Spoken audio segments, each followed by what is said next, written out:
Hello guys, welcome back to new video. അപ്പം ഞാൻ ഇന്ന് ടൊവിനോ തോമസിൻ്റെ നരിവേട്ട എന്ന് പറഞ്ഞ മൂവി കാണാനാണ് വന്നിരിക്കുന്നത്. ഏരീസ് പ്ലസിലാണ് ടിക്കറ്റ് ബുക്ക് ചെയ്തിരിക്കുന്നത്. ഞാൻ ഈ സിനിമ ഇറങ്ങിയിട്ട് തന്നെ ഒരാഴ്ച കഴിഞ്ഞു, പക്ഷേ ഇപ്പോഴാണ് സമയം കിട്ടിയത് കാണാൻ വേണ്ടി. അപ്പോൾ ഞാൻ ഒരാഴ്ച കഴിഞ്ഞിട്ട് സിനിമ കാണാൻ വരുന്നത്. അപ്പോൾ എന്തായാലും ഒരാഴ്ച കഴിഞ്ഞിട്ട് പോലും ഇപ്പോൾ ഓഡിയോ മണിലാണ് ഷോ ഇട്ടിരിക്കുന്നത്. 2:45 ഷോയ്ക്ക് ഞാൻ ടിക്കറ്റ് ബുക്ക് ചെയ്തിരിക്കുന്നത്. ഓഡിയോ മണിൽ തന്നെയാണ് ടിക്കറ്റ് കിട്ടിയിരിക്കുന്നത്. അപ്പോൾ ഞാൻ നമുക്കിനി ഏരീസ് പ്ലസിനകത്ത് കയറിയിട്ട് ബാക്കി വിശേഷങ്ങളൊക്കെ പറയാം.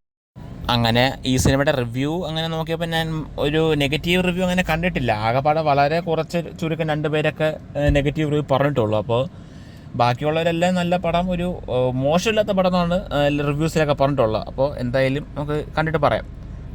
ഇതാണ് ടിക്കറ്റ് വരുന്നത്. OD1 M സെക്ഷനാണ് ബുക്ക് ചെയ്തിരിക്കുന്നത്. അപ്പോൾ നമുക്ക് ഇനി നേരത്തെ കയറിയിട്ട് ഇൻ്റർവെല്ലായിട്ട് ബാക്കി വിശേഷങ്ങളൊക്കെ പറയാം. മെയിൻലി എനിക്ക് ഈ സിനിമ കാണാനായിട്ട് തോന്നുന്നതുകൊണ്ട് ടൊവിനോ തോമസ് ഉണ്ട്, സുരാജ് വെഞ്ഞാറമൂടുണ്ട്. ട്രെയിലറിലും പോസ്റ്ററിലൊക്കെ സുരാജ് വെഞ്ഞാറമൂടൊക്കെ ഉണ്ട്. അപ്പോൾ അതും കൂടെ ഉണ്ടാകുന്ന ഈ സിനിമ കാണാനായിട്ട് എനിക്ക് തോന്നിയത്. പിന്നെ ഇത് റിയൽ ഇൻസിഡൻറ്റും കൂടെ നടന്ന് ബേസ് ചെയ്തൊരു കഥയാണ്. അപ്പോൾ അതും കൂടെ ആയതുകൊണ്ടാണ് എനിക്ക് ഈ സിനിമ കാണാനായിട്ട് ഇഷ്ടപ്പെട്ടത്. അപ്പോൾ എന്തായാലും നമുക്കിനി ഇൻ്റർവെല്ലായിട്ട് ബാക്കി വിശേഷങ്ങളൊക്കെ പറയാം. നമുക്ക് നേരെ സ്ക്രീനിൻ്റെ അകത്ത് കയറാം. അങ്ങനെ വീണ്ടും ഞാൻ ഏരീസ് പ്ലസിൽ OD1 ടിക്കറ്റ് ബുക്ക് ചെയ്തിരിക്കുന്നത്. എത്ര കണ്ടാലും മതിയാവില്ല ഏരീസ് പ്ലസിൽ OD1. അപ്പോൾ നമുക്കിനി ഇൻ്റർവെല്ലായിട്ട് ബാക്കി വിശേഷങ്ങളൊക്കെ പറയാം.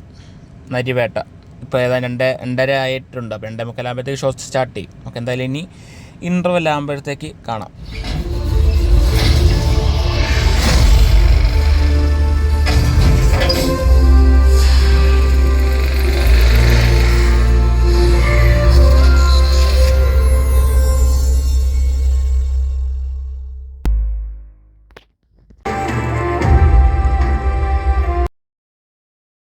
അങ്ങനെ കേസ് ആ പടം ഇൻ്റർവെല്ലായിരിക്കുകയാണ്. നമുക്ക് എന്താ പറയുക, ഒരു നല്ലൊരു മൂവി എന്ന് തന്നെ പറയാം. നമുക്കിതൊരു റിയൽ ഇൻസിഡൻറ്റ് ബേസ് ചെയ്തിട്ടുള്ള സ്റ്റോറിയും കൂടെയാണ്. അപ്പോൾ ആ ഒരു സംഭവം അറിയാവുന്ന ഒരാൾക്കാർക്കാണെങ്കിൽ നമുക്ക് ഈ സിനിമ നന്നായിട്ട് കണക്ട് ചെയ്യും, നല്ല രീതിയിൽ ഇഷ്ടപ്പെടും.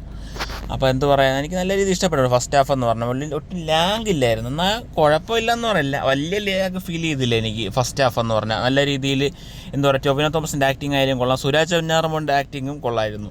സുരാജ് വെഞ്ഞാറമൂട് ഫസ്റ്റ് ഹാഫ് കുറച്ച് സീനേ ഉള്ളൂ, എന്നാലും അയാൾക്ക് സുരാജ് വെഞ്ഞാറമൂടിന് കൊടുത്തിരിക്കുന്ന റോളായാലും നല്ല രസമുണ്ടായിരുന്നു, നല്ല രീതിയിൽ അഭിനയിച്ചിട്ടുണ്ടായിരുന്നു. അതുപോലെ ടൊവിനോ തോമസ് ആയാലും ബാക്കിയുള്ള എല്ലാവരുടെ ആക്ടിങ് ആയാലും നല്ല രസമുണ്ടായിരുന്നു. നമുക്കൊരു ഒട്ടും ബോറടിപ്പിച്ചില്ല. അതുപോലെ തന്നെ മെയിൻ ഇപ്പോൾ ട്രെൻഡിങ് ആയിട്ടുള്ള പാട്ട് ഈ സിനിമയിലാണുള്ളത്. അപ്പോൾ അതും കേൾക്കാൻ നല്ല, ഈ ഡോൾബി അറ്റ്മോസ്ഫിയർ കേൾക്കാൻ നല്ല ഫീലായിരുന്നു. നല്ലൊരു എന്താ പറയുക, കേൾക്കാൻ നല്ല സുഖമുണ്ടായിരുന്നു ആ പാട്ട് തിയേറ്ററിൽ കേൾക്കുമ്പോൾ. മെയിൻലി ഇതൊരു സ്റ്റോറിയെ പറ്റി പറയാനാണെങ്കിൽ റിയൽ ഇൻസിഡൻറ്റ് ബേസ് ചെയ്തുള്ള സ്റ്റോറിയാണ്. 2003 തോന്നുന്നു ഇതിനകത്ത് എഴുതി കാണിക്കുന്നുണ്ടായിരുന്നു ഈ മൂവി തുടങ്ങുമ്പോൾ തന്നെ. അപ്പോൾ ആ ഒരു ടൈമിൽ നടന്ന ഒരു വെടിവെപ്പിൻ്റെ ഒരു കേസും കൂടെയാണ് ഈ സിനിമ പറയുന്നത്. അപ്പോൾ അത് നല്ല രീതിയിൽ എടുത്തിട്ടുണ്ടായിരുന്നു. കാണിച്ച രീതിയായാലും എന്തുകൊണ്ട് നല്ലൊരു എന്താ പറയുക, ആർക്കും ബോറടിപ്പിച്ചില്ല.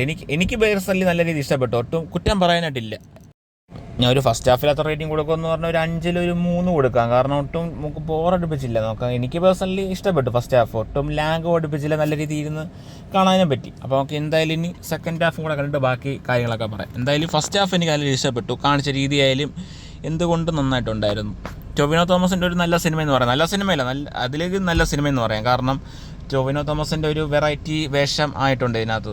പോലീസുകാരനായിട്ടാണ് വരുന്നത്, എന്നാലും സംഭവം നന്നായിട്ടുണ്ടായിരുന്നു. വെറൈറ്റി ആയിട്ടാണ് അഭിനയിച്ചിട്ടുള്ളത്. നമുക്കിനി സെക്കൻഡ് ഹാഫ് കൂടെ കണ്ടിട്ട് ബാക്കി വിശേഷങ്ങളൊക്കെ പറയാം. അങ്ങനെ ആ പടം ഫുൾ കഴിഞ്ഞിരിക്കുകയാണ്. എനിക്ക് പേഴ്സണലി പറയാനാണെങ്കിൽ ഈ പടം നല്ല രീതിയിൽ ഇഷ്ടപ്പെട്ടു. പടത്തിൻ്റെ ടോട്ടൽ ലെങ്ത്ത് വരുന്നത് 2 മണിക്കൂർ 20 മിനിറ്റാണ് ലെങ്ത്ത് വരുന്നത്. ആ 2 മണിക്കൂർ 20 മിനിറ്റ് നല്ല രീതിയിൽ ഒട്ടും ബോറടിപ്പിക്കാതെ നമുക്ക് ഇരുന്ന് കാണാൻ പറ്റി. ഫസ്റ്റ് ഹാഫ് പോലെ തന്നെ സെക്കൻഡ് ഹാഫിൽ കുറച്ച് ലാഗ് ഉണ്ടെന്ന് പറയാം, എന്നാലും കുഴപ്പമില്ല, നല്ല രീതിയിൽ ഒട്ടും നമുക്ക് ബോറടിപ്പിക്കാൻ ഇരുന്ന് കാണാൻ പറ്റും. എനിക്ക് പേഴ്സണലി ഇഷ്ടപ്പെട്ടു സിനിമ.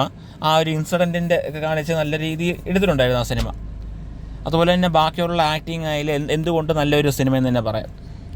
മെയിൻലി ഇതിനകത്ത് കാണിച്ചിരിക്കുന്ന ട്രൈബൽ ഇഷ്യൂസൊക്കെ, ആദിവാസി പ്രശ്നങ്ങളൊക്കെ ഇതിനകത്ത് കാണിച്ചിട്ടുള്ളത്. അതായാലും നല്ല കാട്ടിലൊക്കെയാണ് മെയിൻലി ഷൂട്ട് ചെയ്തിട്ടുള്ളത്. എന്ന് പറഞ്ഞ് തിക്ക് ഫോറസ്റ്റ് അല്ല, എന്നാലും ആ പ്രദേശത്ത് നടക്കുന്ന കാര്യങ്ങളൊക്കെ ആയിട്ടാണ് കാണിച്ചിട്ടുള്ളത്. അതുപോലെ തന്നെ സുരാജ് വെഞ്ഞാറമൂടിൻ്റെ റോൾ വളരെ കുറച്ചായിപ്പോയി. അത് കുറച്ച് ഇതായിട്ട് തോന്നി. കുറച്ചും കൂടെ റോൾ കൊടുക്കായിരുന്നു. പക്ഷേ ആ കഥയിൽ അങ്ങനെയാണ് കൊടുത്തിട്ടുള്ളത്. എന്നാലും കുറച്ചും കൂടെ റോള് കൊടുക്കുമായിരുന്നു. പക്ഷേ കൊടുത്തിരിക്കുന്ന റോള് നല്ല രീതിയിൽ എല്ലാവരും ചെയ്തിട്ടുണ്ട്. ടൊവിനോ തോമസ് ആയാലും ശരി, എല്ലാവരും സുരാജ് വെഞ്ഞാറമ്മൂലായാലും ശരി, എല്ലാവർക്കും കൊടുത്തിരിക്കുന്ന റോള് നല്ല രീതിയിൽ ചെയ്തിട്ടുണ്ടായിരുന്നു.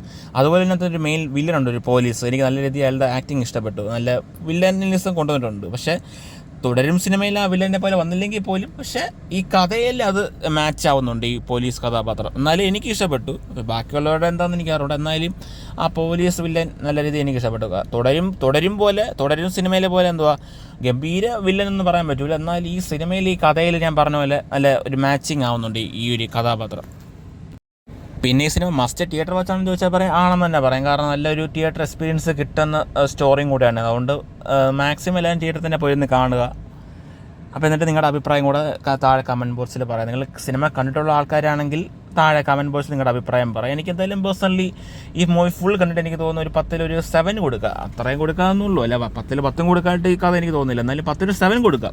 ഒട്ടും ബോറടിപ്പിച്ചില്ല. എന്നാൽ ഞാൻ ഈ വർഷം കണ്ടതിൽ ഒരു അത്യാവശ്യം ഒരു ഫീല് കിട്ടിയ നല്ലൊരു മൂവി എന്ന് വേണമെങ്കിൽ പറയാം. അത് ഒട്ടും ബോറടിപ്പിച്ചില്ല. ആകെ ബോറടിപ്പിച്ചുള്ള സിനിമ എന്ന് പറഞ്ഞാൽ റെട്രോ മാത്രമേ എനിക്ക് തോന്നിയുള്ളൂ ബോറടിപ്പിച്ചത്. ബാക്കി എല്ലാവരും കൊള്ളാം. എനിക്ക് ഒട്ടും ബോറടിപ്പിച്ചില്ല. ബാക്കിയുള്ള ഏത് സിനിമ തിയേറ്ററിൽ പോയി കണ്ടിട്ട് എനിക്ക് അങ്ങനെ ഒട്ടും ലാഗ് ഫീൽ ചെയ്യില്ല. ഇതാണെങ്കിൽ പോലും നല്ല രീതിയിൽ എനിക്ക് ഇഷ്ടപ്പെട്ടിട്ടുണ്ടായിരുന്നു ഈ സിനിമ.